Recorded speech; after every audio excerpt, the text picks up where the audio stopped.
அனைவருக்கும் வணக்கங்க. இப்ப நம்ம பாத்துருக்க இடம் வந்து பாத்தீங்கன்னா ஒரு ஏக்கரா 20 சென்ட்டுங்க. தார் ரோடு ஃபேஸ் வந்து பாத்தீங்கன்னா தார் ரோடு கட் ரோடு ஃபேஸ் இருக்குங்க. இந்த இடம் தார் ரோடு கட் ரோடு ஃபேஸ் வந்து பாத்தீங்கன்னா ஒரு 150 அடி அகலங்க. அப்படியே ஒரே நீளே போதுங்க. 150 அடி தார் ரோடு ஃபேஸுங்க. எக்ஸாக்டா இந்த இடம் எங்க இருக்குன்னு பாத்தீங்கன்னா கவுந்தப்படியில இருந்து ஆப்பக்குடல் போற வழியில பீமேட்டுப்பாளையம் குளத்துக்கு நீராவே இருக்குங்க. ஏரியா பேர் வெங்கமேடுங்க. இந்த இடம் வந்து பாத்துட்டீங்கன்னா வருஷம் 10 மாசம் தண்ணி இருக்கக்கூடிய இடங்க. குளத்து பாசனத்தோட இருக்குதுங்க.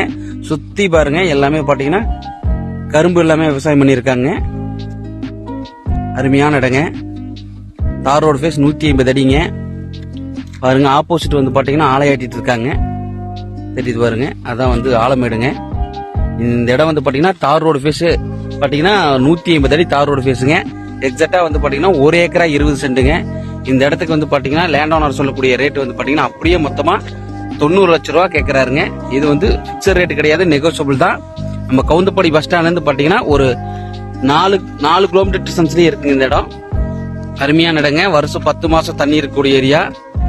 பாருங்க, தண்ணி பிரச்சனையே இல்லாத ஏரியா. ரேட் வந்து பாத்தீங்கன்னா ஒரு நல்ல ரீசனபிளான ரேட்டுங்க. ஒரு நல்ல இடம். அதாவது லோ பட்ஜெட்டுக்கு வாங்கணும்னு நினைக்கிற கஸ்டமர் யாரா இருந்தாலும் இந்த நம்பருக்கு கால் பண்ணுங்க. திரும்ப பதிவு பண்ணிக்கிறேங்க.